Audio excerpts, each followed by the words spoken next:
Hi guys, welcome back to our channel and welcome to fin news episode 2. ఈరోజు ఫస్ట్గా మనం SEBI వచ్చేసి F&O పరంగా కొత్త రూల్స్ అండ్ రెగ్యులేషన్స్ అయితే తీసుకురాబోతుంది కదా. ఆ కొత్త rules and regulations exchanges and brokerages firms మీద ఎలా ఇంపాక్ట్ పడబోతుంది అనేది అయితే మాట్లాడుకుందాం. రీసెంట్గా సెబీ వచ్చేసి ఎఫ్ఎన్ఓ పరంగా కొత్త రూల్స్ అండ్ రెగ్యులేషన్స్ అయితే తీసుకొచ్చింది కదా. ఆ కొత్త రూల్స్ అండ్ రెగ్యులేషన్స్ వల్ల అయితే ఎక్స్చేంజెస్ అండ్ బ్రోకరేజ్ ఫిర్మ్స్ కి హ్యూజ్ గా లాస్ అయితే రాబోతుంది. ఎందుకంటే స్టాక్ అనలిస్ట్ అయిన జెఫరీస్ వచ్చేసి ఒక రిపోర్ట్ అయితే రిలీజ్ చేశారు. అది ఏంటంటే ఈ కొత్త ఎఫ్ఎన్ఓ రూల్స్ అండ్ రెగ్యులేషన్స్ తో ఎఫ్ఎన్ఓ వాల్యూమ్స్ లో వచ్చేసి 30 to 40% డ్రాప్ అయితే చూడబోతున్నాము అని అయితే వాళ్ళు రిపోర్ట్ అయితే రిలీజ్ చేశారు. ఇప్పటి వరకు మనం వీక్లీ ఎక్స్పైరీస్ లో చూసినట్టయితే ప్రతి రోజు మనకైతే ఒక ఎక్స్పైరీ ఉండేది కదా. ఈ డైలీ ఎక్స్పైరీస్ కారణంగా మనకి ఆప్షన్స్ పరంగా హ్యూజ్ వాల్యూమ్స్ అండ్ లిక్విడిటీ అయితే పెరిగిపోయింది. అయితే ఈ ఎక్స్పైరీస్ లో వచ్చేసి సెబీ కొత్తగా చాలా డ్రాస్టిక్ చేంజెస్ అయితే తీసుకురాబోతుంది కదా. ఈ కొత్త చేంజెస్ తో ఎఫ్ఎన్ఓ లో వచ్చేసి 98% వాల్యూమ్స్ అయితే డ్రాప్ అవ్వబోతున్నాయి అని అయితే ఐఐఎఫ్ఎల్ సెక్యూరిటీస్ వచ్చేసి తన రిపోర్ట్ లో తెలిపింది. అయితే సెబీ కోరుకున్నది ఇదే కదా. సెబీ కూడా రిటైలర్స్ పరంగా ఎఫ్ఎన్ఓ పార్టిసిపేషన్ తగ్గించాలనే కదా ఈ చేంజెస్ అయితే తీసుకొచ్చింది. అయితే ఈ రిపోర్ట్స్ సెబీకి అనుకూలంగానే ఉన్నాయి కదా, సెబీ అనుకున్నదే జరుగుతుంది కదా అని అయితే మనం అనుకోవచ్చు. సెబీకి పాజిటివ్ గానే రిపోర్ట్స్ అయితే వచ్చాయి. కానీ ఈ రిపోర్ట్స్ వల్ల, ఈ చేంజెస్ వల్ల అయితే ఎక్స్చేంజెస్ అండ్ బ్రోకరేజ్ ఫిర్మ్స్ అయితే భారీగా నష్టపోనున్నాయి. అది ఎలాగనేది మీకు ఇప్పుడు చూపిస్తాను. ముందుగా మనం చూసినట్టయితే ప్రెజెంట్ వచ్చేసి ఎన్ఎస్సి పరంగా వీక్లీ 4 ఎక్స్పైరీస్ అయితే నడుస్తున్నాయి. అయితే ఈ 4 ఎక్స్పైరీస్ ని తీసేసి వీక్లీ 1 ఎక్స్పైరీ ఓన్లీ నిఫ్టీ పరంగానే మనకి వీక్లీ ఎక్స్పైరీ అయితే ఉంటది. Remaining mid cap Nifty, Fin Nifty and bank Nifty పరంగా మనకి మంత్లీ ఎక్స్పైరీస్ మాత్రమే ఉంటాయి. అయితే ఈ 3 ఎక్స్పైరీస్ ని తీసేయడంతో నిఫ్టీలో వాల్యూమ్స్ వచ్చేసి హ్యూజ్ గా డౌన్ అయిపోతున్నాయి. అయితే నిఫ్టీలో వాల్యూమ్స్ డౌన్ అయితే ఎంత మార్జినల్ డిఫరెన్స్ వస్తుంది, ఎంత లాస్ రావడానికి పాసిబిలిటీ ఉంటది అంటే మాత్రం ఇది నిఫ్టీ పరంగా అంటే ఎన్ఎస్సి పరంగా ఇది హ్యూజ్ అనే చెప్పుకోవచ్చు.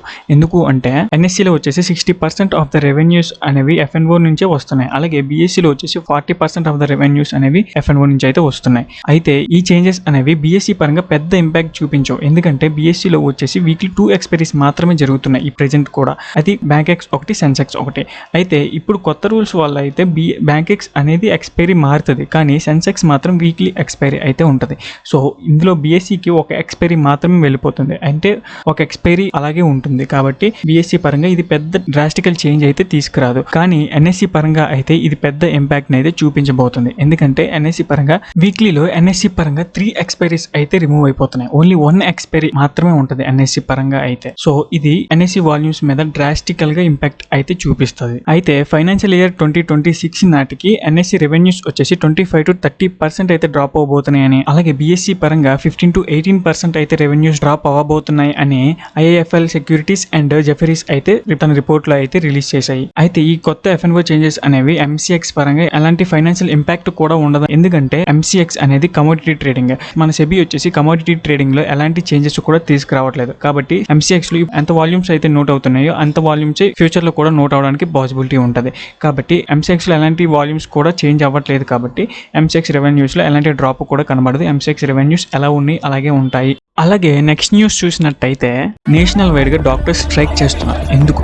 వెస్ట్ బెంగాల్ స్టేట్ లోని కోల్కతాలో ఉన్న ఆర్జీకర్ మెడికల్ కాలేజ్ అండ్ హాస్పిటల్లో అయితే ఒక దారుణమైన ఘటన అయితే జరిగింది. అదేంటంటే అక్కడే పోస్ట్ గ్రాడ్యుయేట్ గా ట్రైనింగ్ తీసుకుంటున్న ఒక డాక్టర్ వచ్చేసి అదే హాస్పిటల్లో సెమినార్ హాల్లోనైతే చనిపోయి ఉన్నారు. అయితే ఇది కేవలం డెత్ మాత్రమే కాదు, తనైతే దారుణంగా రేప్ చేసి చంపేశారు. అయితే ఇదంతా ఎలా జరిగిందంటే housing staff and training doctors వచ్చేసి నైట్ షిఫ్ట్ వేశారు. ఆ నైట్ షిఫ్ట్ లోనే అయితే ఈ ఘటన అయితే జరిగింది. అది కూడా ఎక్కడో కాదు, హాస్పిటల్ యొక్క సెమినార్ హాల్లోనే. అయితే ఇదంతా ఎవరు చేశారు అంటే మాత్రం పోలీసుల ఇన్వెస్టిగేషన్ లో ఇదంతా చేసింది సంజయ్ రాయ్ అనే వ్యక్తి అని పోలీస్ ఇన్వెస్టిగేషన్ లో అయితే తేలింది.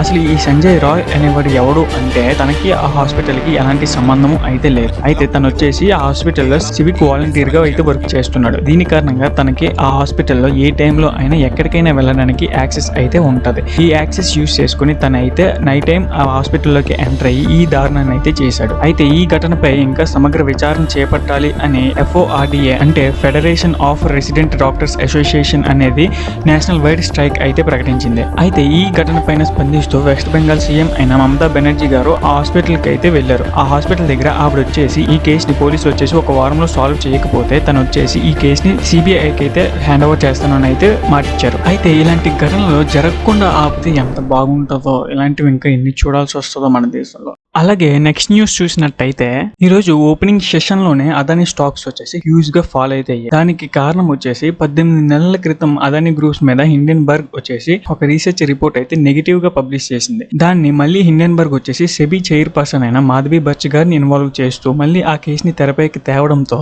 ఈ రోజు అదాని స్టాక్స్ వచ్చేసి ఓపెన్ అవ్వడమే నెగిటివ్ గా ఓపెన్ అయ్యాయి. అలాగే మార్కెట్ ఓపెన్ అయిన కాసేపటికే అదాని గ్రూప్ స్టాక్స్ వచ్చేసి 7% అయితే ఫాల్ అయ్యాయి. అదాని గ్రూప్స్ వచ్చేసి 53,000 కోట్ల నష్టం అయితే వచ్చింది ఈ ఫాల్ లో వచ్చేసి. అయితే ఏ స్టాక్స్ ఎంతెంత ఫాల్ అయ్యాయి అనేది మీకైతే స్క్రీన్ మీద చూపిస్తాను, చూసేయండి. అలాగే అదాని గ్రూప్ స్టాక్స్ వచ్చేసి ఫస్ట్ హాఫ్ లోనే ఈ లాస్ నుంచి చాలా వరకు అయితే రికవరీ అయిపోయాయి. సో నా ఎక్స్ప్లెనేషన్ మీకు నచ్చినట్టయితే ఖచ్చితంగా వీడియోని లైక్ చేయండి. అలాగే ఛానల్ సబ్స్క్రైబ్ చేసుకోవడం మాత్రం మర్చిపోకండి.